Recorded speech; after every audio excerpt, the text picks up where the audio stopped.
I fell in love with Prince of Persia: The Sands of Time way back in 2003. It helped redefine 3D action games with a clever rewind ability that enhanced its environmental puzzles and fast acrobatic combat. While the aughts saw a bunch of sequels with similar elements, none ever quite hit the same heights, and the 2010s were a parched desert for the series. But like an oasis, Prince of Persia: The Lost Crown finally nails what I loved about those classic Prince of Persia games, and it does so by placing the series' best ideas within a 2D Metroidvania framework that calls back to the roots of the 1989 original.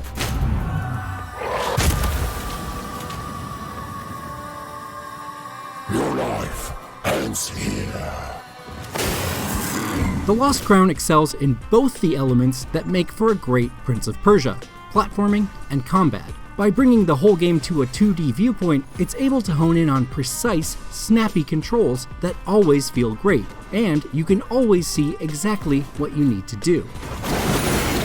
Like the Sands of Time and 2009's Prince of Persia reboot, The Lost Crown constitutes a reimagining of the series, striking out in its own direction but maintaining some familiarity. The enticing basics are the same. As a quick, acrobatic protagonist, you explore a massive, semi-ruined location covered in deadly traps and filled with various soldiers and monsters you must overcome with strength and cunning.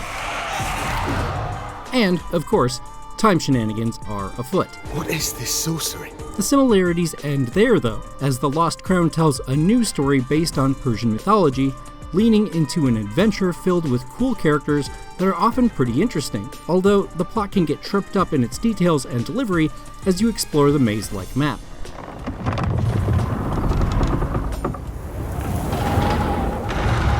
At the heart of the tale are the Immortals, a group of 7 nearly superheroic warriors dispatched to the legendary Mount Kaf to rescue the kidnapped Prince of Persia. You play as Sargon, the youngest and most brash of the group.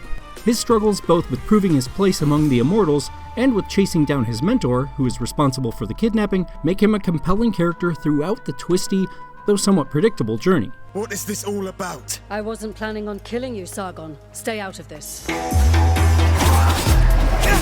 Sargon is a capable fighter from the start, and the fact that you have plenty of tools in combat right away is a huge part of why it works so well. Fighting enemies is as compelling as exploring the sprawling map, thanks to combat that emphasizes speed, reaction time, and pressing your advantage. Sargon's speed is his greatest strength, and even basic enemies hit hard enough that you always need to be reading their movement.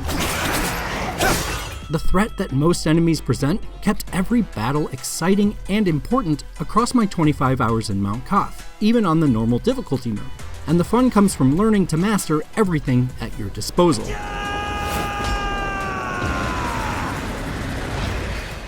One of the Lost Crown's best ideas is to increase its focus on melee action beyond what you might expect from a typical Metroidvania. Think almost Sekiro meets Devil May Cry.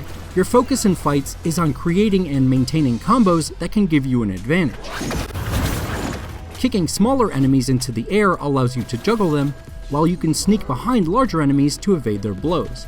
In addition to regular strikes, upward and downward attacks, and aerial maneuvers, Sargon also has moves that follow from dodges and slides, and heavier attacks that can be charged up or changed depending on when you execute them within a chain. All of his attacks are simple and easy to execute, but still made him feel like a fierce warrior at all times, especially as I learned how to read opponents and pull off combos that allowed me to absolutely dominate them. Adding to the thrill is the fact that combat is so damn stylish. Sargon and the other Immortals who appear as NPCs zip across battlefields at impossible speeds as bright colors splash over the background. Parrying specific powerful attacks even triggers a quick execution cutscene that eliminates regular enemies outright. Miss a parry, however, and the Lost Crown will show you just how bad you messed up.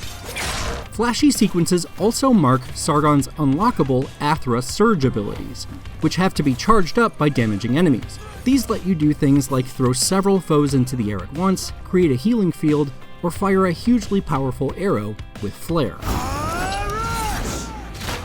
Never is combat better than in boss battles, though. All the same rules of regular battles apply, with attacks that can be parried and some that trigger counters to land a huge, cinematic hit. But bosses all have similar tools to your own, like unparryable moves and even their own Aether abilities that you have to learn and avoid.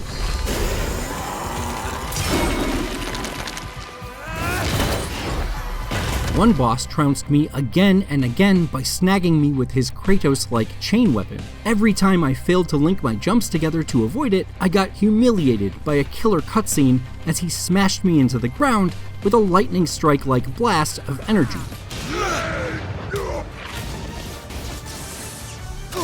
These moments come across like gods clashing, and the Lost Crown's bosses having abilities similar to yours makes them feel like true contests of skill. The other half of the Lost Crown is its platforming gauntlet. As with combat, platforming is consistently excellent. Most of the abilities you'll unlock while making your way through Mount Kaf will be familiar to Metroidvania fans. Staples like a double jump, a mid-air dash, and a grapple. With its platforming, the Lost Crown doesn't break the mold, but it does execute everything it attempts exceptionally well. Some really great, challenging level design will put you through your paces, dodging swinging blades and avoiding spikes, and the obstacles you face never feel cheap or frustrating. The Lost Crown does discard the time rewinding power that has defined most of the Prince of Persia games. Instead, when you fail a platforming section, you're just returned to the last chunk of solid ground you touched with a little damage. It isn't as thematically neat, but it is a functionally quicker, cleaner approach to allowing you to adjust for your errors. It's rare that a platforming section feels too long or is annoying to repeat, since you can just make additional attempts almost instantly, and you can only really suffer consequences when you fully run out of health. Mount Kaf itself is a big map with a lot of impressive areas. Again, the ideas at play here aren't rewriting the Metroidvania playbook, but they serve very well to provide a lot of variety and interesting obstacles. Each area has its own vibes, enemies, and ideas, like an underground pirate harbor filled with explosives and ambushes, and an academy area where keeping quiet is necessary to avoid a towering, overzealous, blind librarian. You'll revisit each location over and over again as you unlock new abilities, and they're all different enough that return trips remain interesting even late into the campaign. The Lost Crown also lets you snap a photo of any spot where you see something you can't currently reach or a puzzle you don't yet understand, which adds the image to your map. It's a brilliant system that every Metroidvania should emulate, as it encourages you to find everything Mount Kaf has to offer and cuts down on the irritating need to scour every single corner.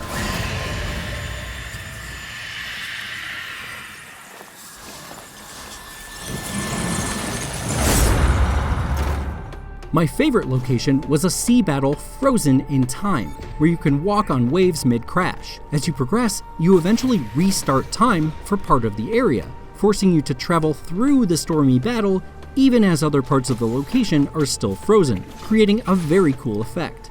But it was elements like this that made me wish The Lost Crown leaned harder into its broken flow of time premise, which is more something characters talk about than something that actually happens on screen. Characters will mention seeing different versions of the Immortals, or even claim they've interacted with Sargon before you've met them throughout the story. But The Lost Crown doesn't fully explore these fascinating ideas. In fact, at points, it instead felt like I had outright missed something. Hours for you, days for me, years for Ardashir's man. The same is true of one of the Lost Crown's side characters, who disappeared at one point, never to be seen again, and I had one minor side quest that never seemed to advance correctly. Additionally, the relatively open, interconnected world of Mount Kaf sometimes plays against the story that takes place within it, where taking a certain path can cause you to miss events or reach them slightly out of order. Even after I finished, the whole tale seemed to have a few lingering plot holes. You're still like a stone skipping across the water. As much as I liked the characters throughout, its conclusion was somewhat unsatisfying due to what seemed like missing pieces.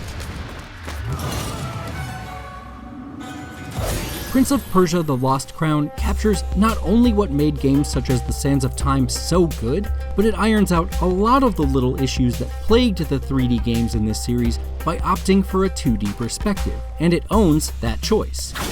It also works extremely well as a traditional Metroidvania, sticking with tried and true elements of the genre, but executing them with precision.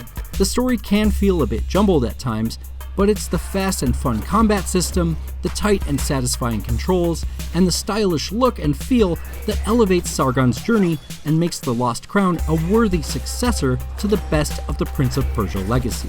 For more recent Metroidvanias, check out our review of The Last Faith or Cookie Cutter.